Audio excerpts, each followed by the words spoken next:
member and volunteer for Aloft. Aloft was founded in 1994 and works to conserve indigenous wild birds and their habitats through avian research, conservation education, raptor rescue, and cooperation with other organizations. This is an amazing organization to work with. I'd like to introduce you to just a few of the many volunteers involved in our core areas of education, research, and rescue, and tell you about some exciting plans we have for the future. I'll introduce you to some of our avian ambassadors too, starting with Idaho, who came to us from, well, Idaho. She suffered feather damage, leaving her flightless, and leading her to a new life of education in the classroom. Idaho's is a tale of true volunteerism, as 3 of our volunteers made the multi-day drive on their own dime to the Teton Raptor Center in Jackson, Wyoming to retrieve her. We currently have 70 volunteers conducting rescues, field surveys, housing birds, assisting with education programs, entering data, taking beautiful pictures, making quilts, designing and building flight mews. It's an impressive amount of work, all done for the love of birds. And it's this volunteer spirit that has allowed Aloft to survive and thrive for so long. Not only is it important, it's a privilege. I think that every human should do some sort of part in helping with the environment and helping with the wildlife. It's so fulfilling at such a personal level that I can't even explain how gratifying it is. My personal opinion is I think that everybody that has, that is able-bodied and has a little bit of extra time, I feel that everybody should try and volunteer a little bit of their time. We need to give back because we all share the community, and my volunteer work I've done for Aloft is a way for me to give back to an organization that does a lot for our community and for our country, this part of our country. It's never enough funding to just do it all with paid staff, so the volunteers are critical to our success. I've always thought that you need to give back to society in one way or another, and so, it's just kind of what I do. It's just what I do. What better way to express the dedication of our volunteers? We have a single staff member who coordinates our education programs throughout New Mexico. She is assisted by volunteers who help with classroom programs, public outreach, and care of our education birds. She works with our birds to make them excellent ambassadors, able to keep calm amid the excitement of kids from age 6 to 96. One of the birds our educators work with is Sunny. Sunny is a prairie falcon who is found far from any road by hikers in the Oregon mountains near Las Cruces. Part of one wing was nearly ripped off and hanging by a thread. They bundled him up in a backpack and hiked him back to a local veterinarian. You look over at the kids and they're all leaning forward, looking to see what's going to come out of the box. And as soon as our birds come out of the box, their eyes just light up and they get so big. Their eyes they just can't blink. They're just staring in awe at these birds. It's not just bringing the birds in that we do during the education. Our educators have great games to help teach the kids about conservation, about water, and all the different elements that go into it. The idea that you can take children that may have never been exposed to the outdoors. They may have never seen an owl in person. They may have never seen a red-tailed hawk in person.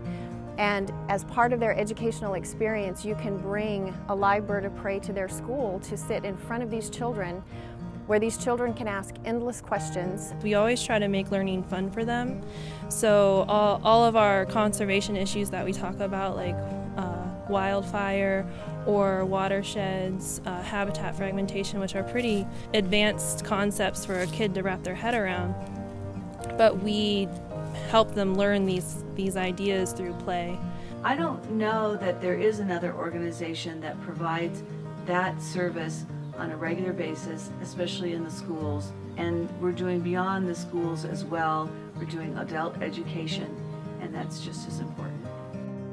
Notice the theme of introducing kids to the wonders of nature. It's critical that our youth grow up understanding interconnectedness and how our actions, whether intentional or not, affect much beyond our awareness. Birds of prey are indicator species, and while hawks aloft field researchers may look like they are just out watching birds, they collect and analyze data on year-to-year population variances, nesting success rates, and much more. One of the species studied in the field is the great horned owl, like Aztec, another of our ambassadors. She came to us several years ago after being hit by a car in Aztec, New Mexico, and has wowed thousands of children in the classroom since then.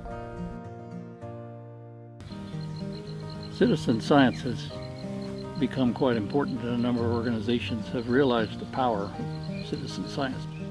Hawks Aloft is an organization that's on the forefront of raptor conservation in New Mexico. We're creating a body of science that can be related to things like climate change or variations in the weather from year to year, or modifications to the habitat in the bosque. Some of the members that were involved back then thought it would be a good idea if we would start a research project of our own. And so we started the raptor surveys of the Rio Grande and Estancia Valley. So we did that in 1994, and it's now 2016, and that program is still ongoing. And it still is an all-volunteer project. Rescuing injured raptors is an essential part of who we are. We run a 24-hour hotline that activates a network of volunteers ready to drive anywhere in the state on a moment's notice. We work with individuals and other organizations to provide emergency triage, medical services, rehabilitation, and even permanent care for our rescued birds. The interesting thing about Hawks Aloft is they have a lot of really dedicated people who travel throughout the state picking up injured birds when they get a call. And by the way, the number is 999-7740, 24 hours a day, and once that call comes in, texts go out, people pick up the bird and bring it to me, and the process starts. Jim Battaglia lives across the street from me. He'll call me up and say, "Hey Mike, I have an injured Cooper's hawk. I'll go and get a boxed bird, do physical exams on them, getting them medications, fluids, and things like that.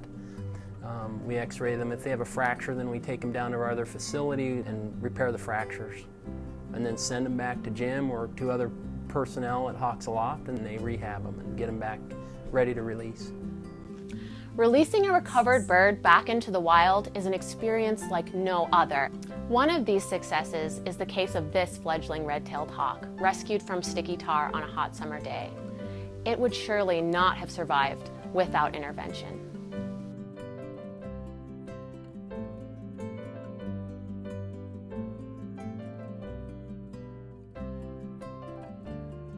How do you suppose all this is funded?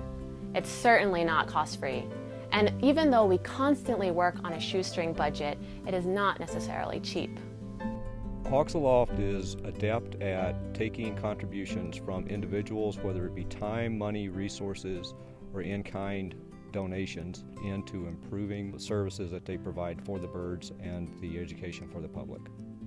For Hawks Aloft, every bird of prey that comes through our facility is done gratis. Medications are paid for at cost, but all the surgical procedures and x-rays and all of the stuff, we donate our time. We're in the schools almost every single day of the week, and that program, Living with the Landscape, is entirely grant funded. It serves the poorest students in our community. Hawks Aloft has been a great organization to devote time to. I spend one day a week writing reports and assisting with outreach. The number of tasks that go into the work of this organization is great, as you can see. I coordinate and plan all the education programs we do. I organize the raptor handling classes for all of our volunteers.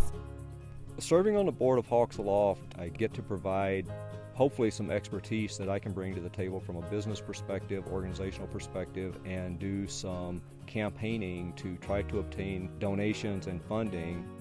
I house birds at my house for the educational program. In the spring and summer months, I do nest monitoring. I work outreach booths. We've erected mews. We've dismantled mews with the help of my husband. We've gone on several rescues of birds of prey.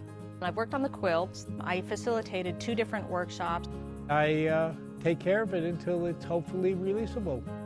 I do sit on the board of directors and have sat on the board for a number of years. Policy decisions, some business decisions related to the operation of Hawks Aloft. Foster kestrels, either young ones that had fallen out of the nest or been taken or maybe injured and need a little time. I've worked on the raffle quilt for a number of years. I've worked in the booth.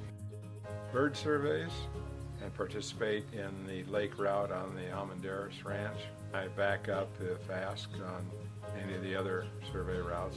I help with the raffle quilt. We house a couple of kestrels, and we have since '97. We all got mostly 20 years on that. A route that came available for checking these hawk nests along the Rio Grande Bosque, and so I volunteered for that. I've been doing that for either 4 or 5 years. If you need an article written, I can do that. If you need somebody to clean up bird poop, I can do that. If you need somebody to handle a bird and work with training a bird, I love to do that. Well, we have a never-ending demand for volunteers and things for volunteers to do. Hawks Aloft has for the last 20+ years performed all this work and much more at outreach programs, schools, fairs, corporate meetings, and sponsored events.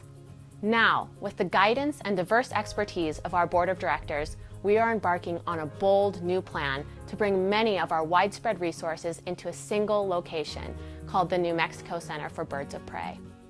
Our vision is to provide access for people to learn about indigenous bird species, conservation issues, and our research and education programs. That center will enable us to provide even better service and better care for the birds and services to the communities around us. And we know that when we bring people together and they collaborate, it brings out the best. And then instead of working with individuals, you're working with the benefits and the energy of a team. What I think the facility would do for the community and science is it brings everything together. We're in one location and it gives more opportunity for people to come and visit the birds. The New Mexico Center for Birds of Prey will be an exciting educational environment, and we invite you to help transform this vision into reality. Please consider a donation to our building fund.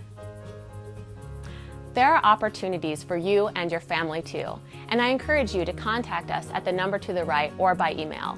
Let's learn and have fun together as Hawks Aloft provides another 20 years of service.